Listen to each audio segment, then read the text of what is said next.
오늘 9절에서 13절까지 말씀인데요. 크게 세 가지로 나눌 수가 있습니다. 먼저 성경을 한번 보시죠. 9절하고 10절이 하나의 내용이에요. 하나님이 천하에 물이 한 곳으로 모이고 뭇, 즉 땅이 드러나라 하시니 그대로 됐다. 그랬더니 하나님이 땅을 땅이라 부르시고 모인 물을 바다라 부르셨더니 하나님 보시기에 좋았더라. 이게 하나예요. 그 다음 이제 11절에 하나님이 이르시되 땅은 풀과 씨 맺는 채소와 각기 종류대로 씨가 진 열매 맺는 나무를 내라 하셨더니 그대로 되어서 땅이 풀과 각기 종류대로 씨 맺는 채소와 각기 종류대로 씨가 진 열매 맺는 나무를 내니 하나님 보시기 좋았더라. 이게 10절 12절이 한 부분이에요. 그리고 마지막 13절이 저녁이 되고 아침이 되니 이는 셋째 날이니라. 성경을 읽을 때 내가 몇 절을 읽었든지 간에 그 몇 절을 간략하게 눈에 들어오게 만들어 놓고 생각을 해야 돼요. 아니면은 1절이 3절 같고 3절이 7절 같고 7절이 2절 같고 이래서 시간만 소비하다가 지나가 버리죠. 그러니까 10절을 읽었다 그러면 그 10절 속에 같은 내용이 뭐가 있는지 다른 내용이 뭐가 있는지 그거를 묶음을 묶고 그러고 전체 10절이 눈에 좀 선명하게 들어올 때까지 계속 10절의 성경 말씀을 반복해서 읽으면서 각을 떠야 돼요. 그리고 나서 그 다음에 이 부분은 어떤 뜻인가 하고 더 깊이 생각하고 성경 다른 부분에서는 이 부분과 어떻게 연결되나 하는 것을 보고 그래가면서 한 토막 한 토막씩을 보는 거 그래야지 성경 전체가 딱 들어와요. 그러니까 오늘 같은 경우는 굉장히 간단한 구조예요. 앞에 2절 그것은 바다와 육지를 나누셨다. 뒤에 2절은 그 땅 위에 있는 채소와 곡식과 그리고 과실나무들을 만드셨다. 그리고 셋째 날이었다. 그렇게 간단한 내용이지만 내용은 깊이 들어가면 절대로 간단한 내용이 아니다. 우선 먼저 그림을 하나 보죠. 맨 왼쪽에 구조라고 되어 있죠. 위에 그 구조를 지금 나눈 거예요. 9절 10절이 한 단락이 되고 11절 12절이 한 단락이 돼요. 그리고 맨 위에 오른쪽으로 가면 그게 이 편지를 받는 바벨론 포로들에게 주신 의미가 뭐냐. 여기까지 우리가 오지 않으면 맨날 하나님이 창조하셨다 보기 좋았더라 하고 끝나요. 더 이상 갈 수가 없어요. 그러니까 이 편지의 배경이 뭐냐, 이 편지를 받는 사람들이 누구냐, 그러면 그들의 형편을 고려해서 했을 거 아니에요, 그죠? 그런 말인 거죠. 연애 편지를 쓸 적에는 사랑하는 사람의 나와의 상태와 그 사람과의 앞에 장래의 계획을 생각해서 연애 편지를 쓸 거 아니에요. 연애 사랑하는 사람한테 편지를 쓰는데 안 좋은 얘기만 잔뜩 쓴다 그러면 빨리 그 사람하고 끝내야 돼. 그 사람에 대하여서 칭찬하고 그리고 그 사람과 함께 해야 될 내용들을 썼을 거 아니에요. 그래야 그 편지가 바로 읽히는 거지. 편지는 종이와 글씨예요. 종이에다 글씨 쓴 거란 말이에요, 그죠? 근데 종이와 글씨로만 읽고 지나가면 안 된다. 그건 나중에 누가 보더라도 이 편지가 연인에게 보내는 편지가 이토록 구구절절했던 것은 무엇인가 그 배경에 이유가 있었을 거다. 양쪽 집안의 부모들이 반대를 했나? 아니면 편지 내용을 보니까 한쪽 집은 재벌집인데 한쪽 집은 굉장히 가난한 집이었기 때문에 문제가 있었나? 또 편지를 보니까 건강에 대한 언급이 많이 나오는데 이 편지를 받는 연인은 몸이 굉장히 약하고 병이 있었나? 이래야지 그 편지가 의미가 되는 것 아니에요, 그죠? 성경도 읽는 게 똑같은 방식이어야 될 것 아니에요. 셋째 날이다. 하나님이 바다와 육지를 창조하고 나누셨다. 그리고는 육지에 여러 가지 것들을 만들어 놓으셨다. 그리고는 셋째 날이었다. 보시기에 좋았더라. 우리도 갔다가 밖에 풀을 보니까 좋고 꽃을 보니까 좋고 바다 보니까 좋고 끝. 맨날 그렇게만 읽을 게 아니라 요렇게 쓰신 내용의 배경이 뭘까? 무엇을 의미를 주시려고 이렇게 쓰셨을까? 그때는 이 편지를 받는 사람이 바벨론 포로들이다. 그러면 그 바벨론 포로들에게 주는 의미가 있을 거다. 그래서 우리가 본 첫 번째 단락인 바다와 육지를 만들었던 9절 10절을 따라가 보면 뭐라고 돼 있어요? 구원의 뿌리 체험 괄호 열고 그날이 다시 올 것을 기다림이라고 써 있어요.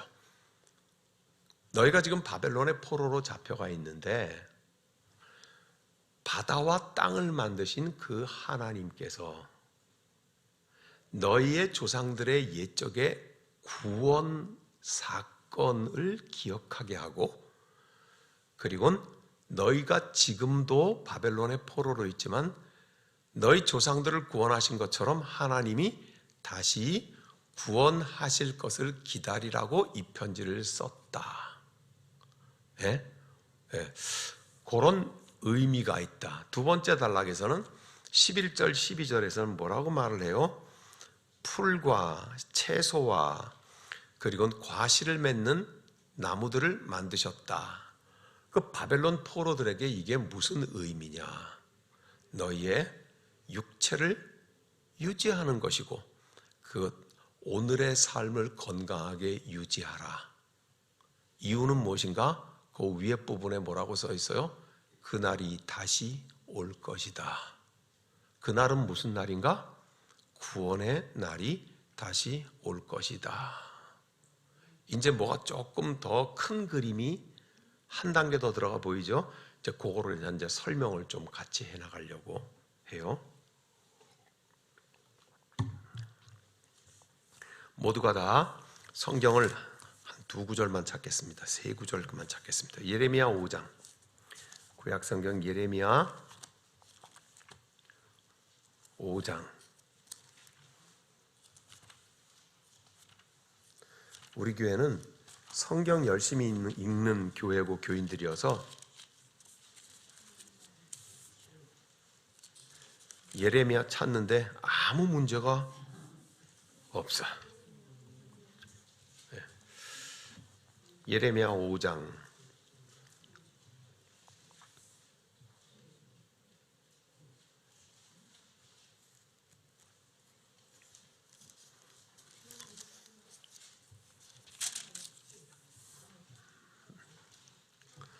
예레미야 5장 다 찾으셨어요? 네. 이상하다. 전에는 예레미야가 제일 앞에 있었는데 언제 이사를 가가지고 중간쯤 됐나? 예레미야 5장 22절 다 같이 찾으셨으니까 천천히 한 절만 읽어요. 여호와의 말씀이니라. 너희가 나를 두려워하지 아니하느냐? 내 앞에서 떨지 아니하겠느냐? 내가 모래를 두어 바다의 한계를 삼되 그것으로 영원한 한계를 삼고 지나치지 못하게 하였으므로 파도가 거세게 이나 그것을 이기지 못하며 뛰노나 그것을 넘지 못하느니라. 중간에 이런 말씀이 나와요. 내가 모래를 두어 바다의 한계를 삼되. 무슨 말이에요? 모래는 육지라는 얘기죠. 땅이라는 얘기죠.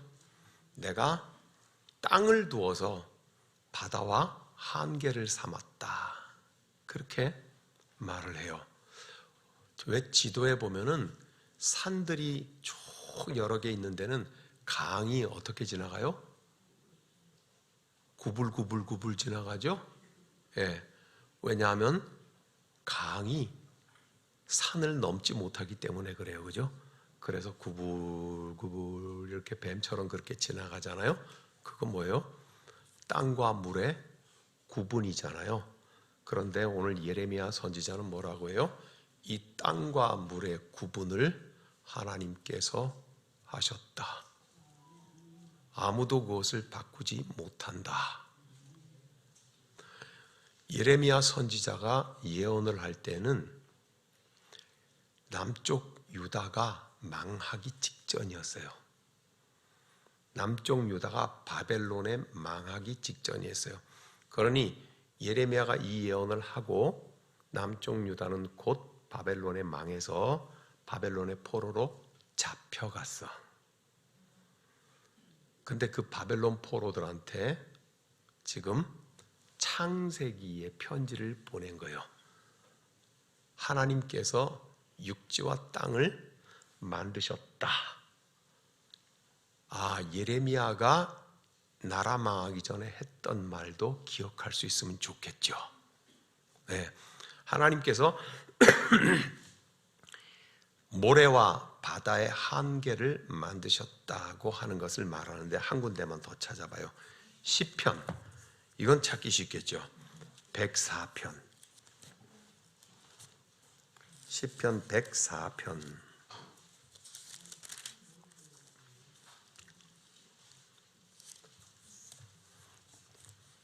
시편 104편 6절에서 9절까지 말씀.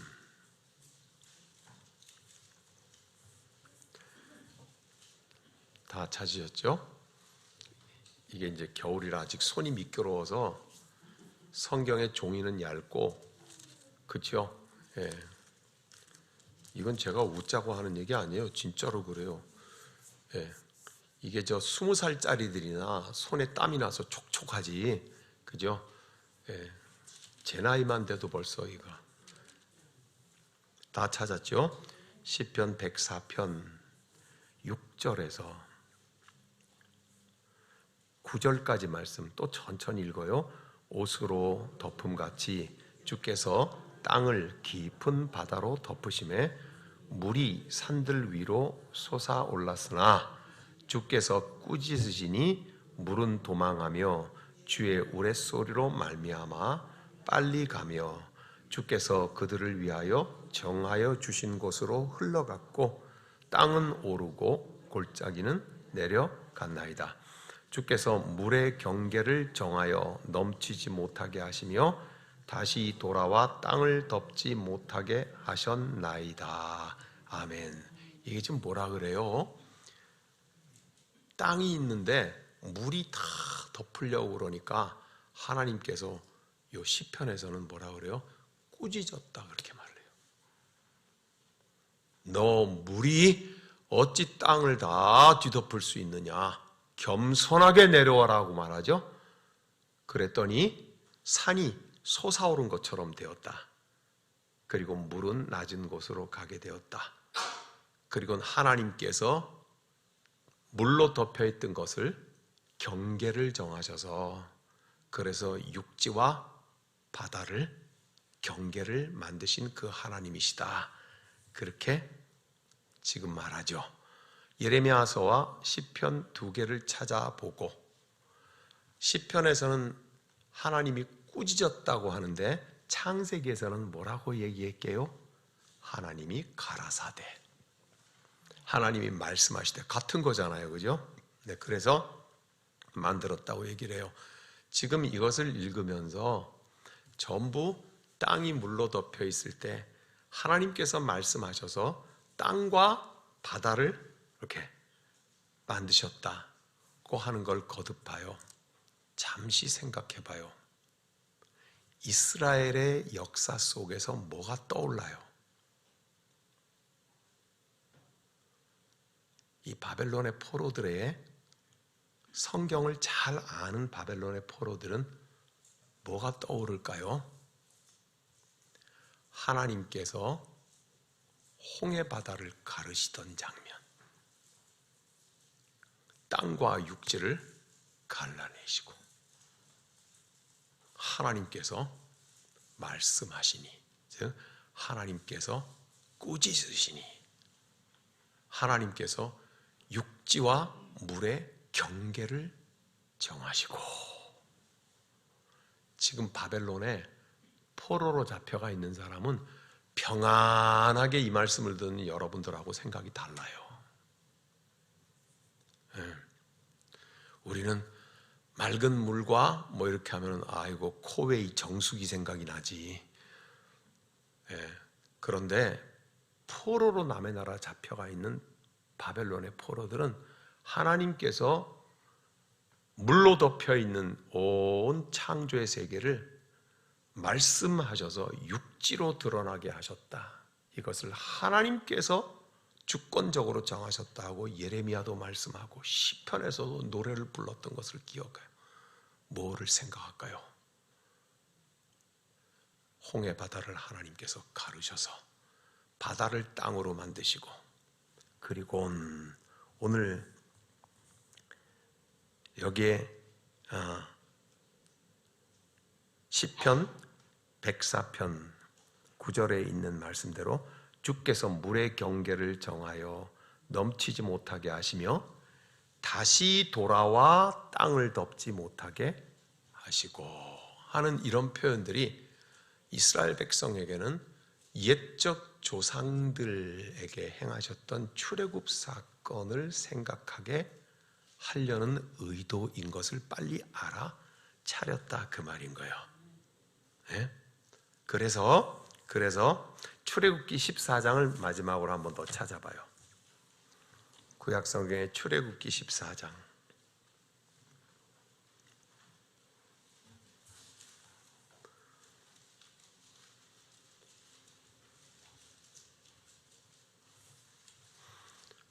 출애굽기 14장에는 홍해바다에 가로막혀서 걱정인 이스라엘 백성들이 나와요.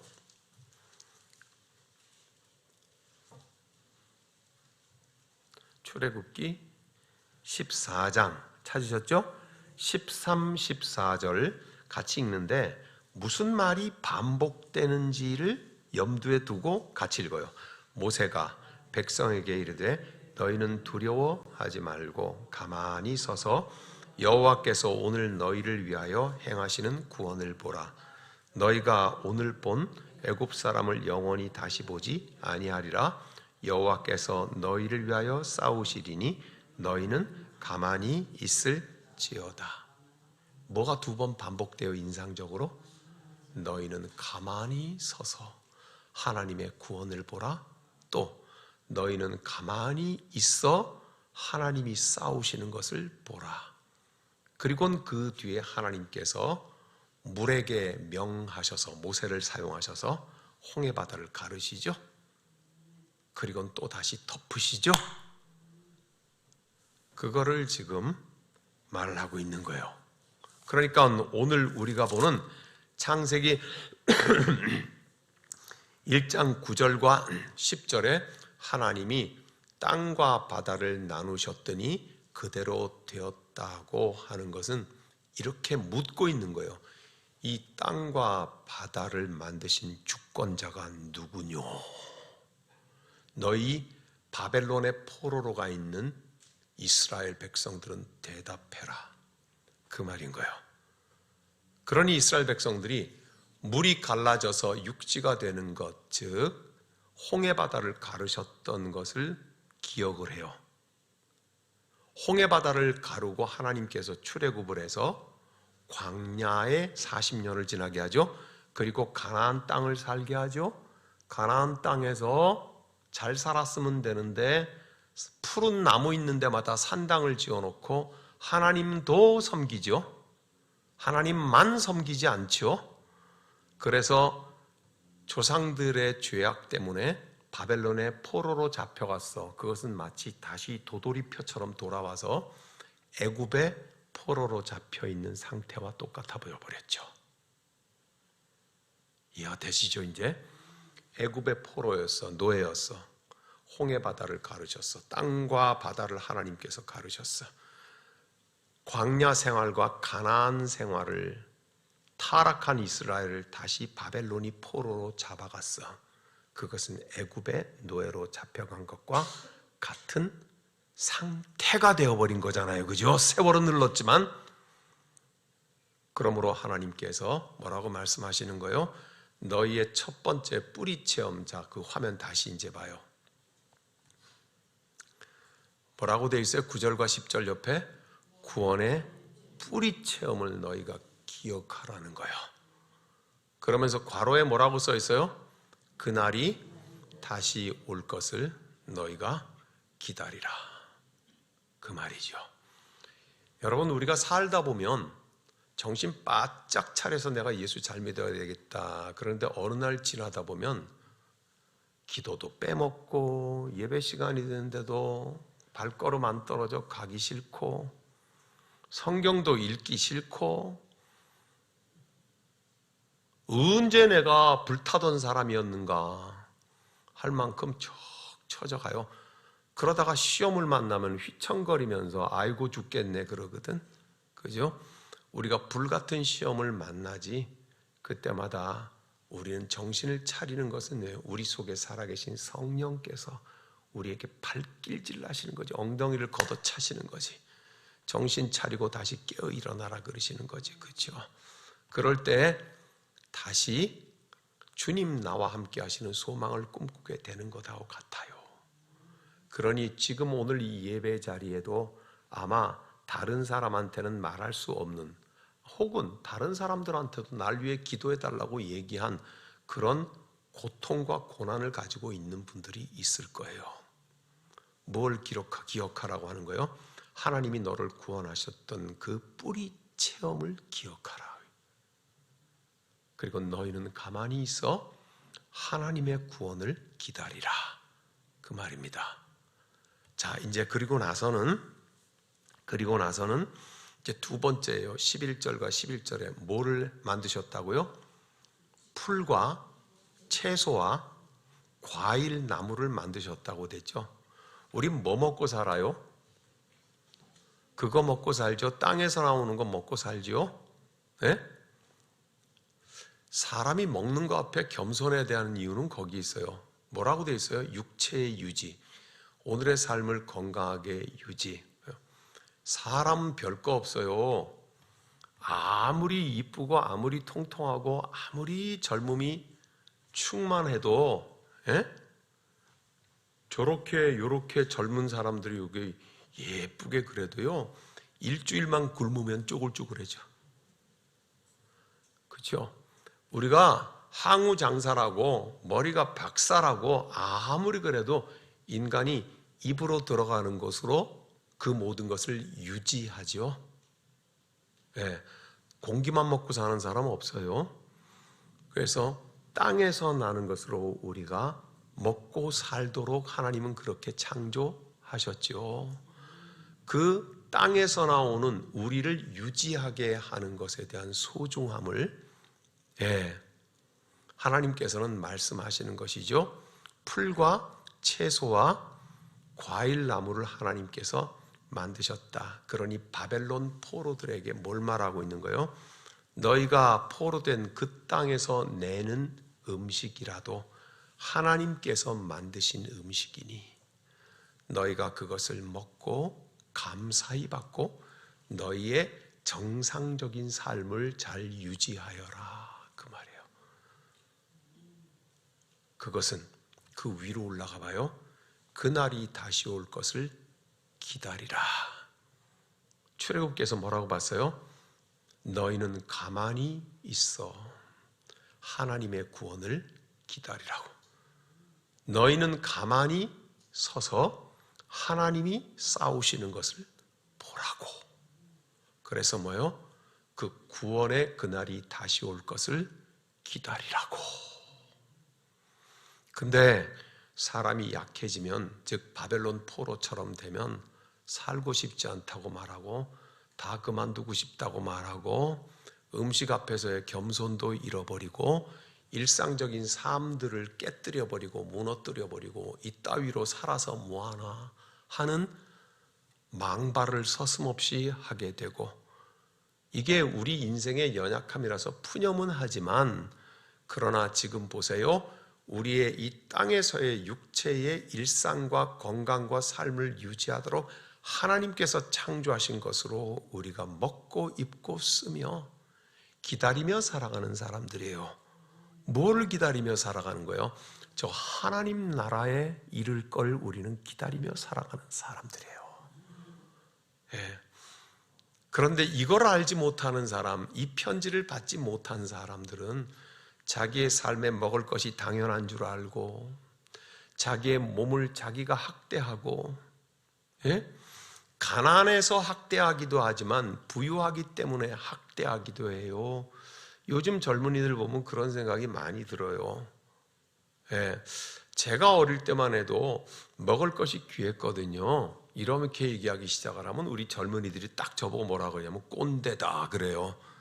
라떼는 말이야 뭐 이렇게 이제 얘기를 하는데, 이건 내가 그 말 라떼는 말이야 보다 우리의 아직 기억할 수 있는 지난 삶을 한번 반추 소가 여물을 되씹듯이 되씹어 보는 거지요. 제 기억으로는 10살 때까지 우리나라 전체 먹을 게 그렇게 흔하지 않았어요. 제가 서울에서 컸거든요. 크기는 서울 영등포에서 컸어요. 영등포가 잘 사는 동네는 아니었지만 그래도 10살 될 때까지는, 10살이면 보통 초등학교 4학년쯤 되거든요. 먹을 게 없어서 내 옆집에 만화가게하고 애 5이 있는 내 친구, 그 5 중에 하나가 나하고 동갑내기 친구였어요. 근데 이 집은요, 온 식구들이 다들 그렇게 얼굴이 퉁퉁하게 살이 쪄가지고 보기가 좋아. 왜요? 너무 굶어서 부항증이 걸린 거야. 부항증. 요새는 그런 거 없죠? 부항증이 무슨 말인지도 모르죠? 우리 젊은 집사님들. 사람이 제대로 못 먹으면 얼굴이 누래지면서, 그죠? 뜬다 그러잖아요. 그러면서 붓고요, 부어. 다들 식구들이 다 그렇게 부항증이 걸려서 그랬어요. 근데 거의 10살을 조금 넘어가니까 그때부터 우리나라에 먹을 게 흔했던 것 같아, 기억이. 그때부터는 이것도 저것도 뭐, 저는 이모도 많고 외삼촌도 많아서 외갓집에 컸거든요. 이모 외삼촌들이 조카가 나 하나였으니까는 뭐 열심으로 나를 이뻐했죠. 뭐 물고 빨고 이뻐했죠. 그래서 갖다가 잘 먹었는지 모르겠지만 우리 집도 외갓집도 그랬던 것 같아요. 그죠? 근데 요새는 젊은이들이 보면은 당연히 먹을 게 있는 줄 알아. 당연히 잘 사는 줄 알고, 그죠? 세월이 좀 달라지기는 분명히 했어요. 하나님께서 우리의 삶을 유지하시는 가장 근본이 되는 땅에 나는 것들을 창조하시고 우리에게 허락하셨다고 하는 그 겸손을 잃어버리지 않는 사람, 그 사람이 뭐다? 하나님 안에 있는 사람이다. 그러므로 너희 바벨론 포로들이여, 비록 살고 싶지 않고 먹고 싶지 않고 인생 이렇게 살아서 뭐하나 하는 그 노예된 땅이겠지만, 그러나 그 땅에서 나는 것 하나님이 창조하신 것이니 잘 먹고 너희 일상을 잘 유지하면서 기다리라. 뭘 기다려? 땅과 바다를 창조하신 그 하나님, 땅과 바다를 갈라내셨던 그 하나님, 이 너희를 위하여서 일하시는 것을 보라. 그 말이죠. 이 소망을 주기 위하여서 창세기에 이 편지를 하나님께서 쓰셨던 것입니다. 그러므로 우리 중에 바벨론 포로와 비슷한 그 어떤 고통스러운 일에 사로잡혀 있는 사람들이 있다면 하나님께서 내 삶에 기초를 낳으시고 그리고 나를 건강하게 살도록 기다리도록 하셨다고 하는 것을 잊지 말고 살아가시길 주님의 이름으로 축복합니다. 우리 함께 같이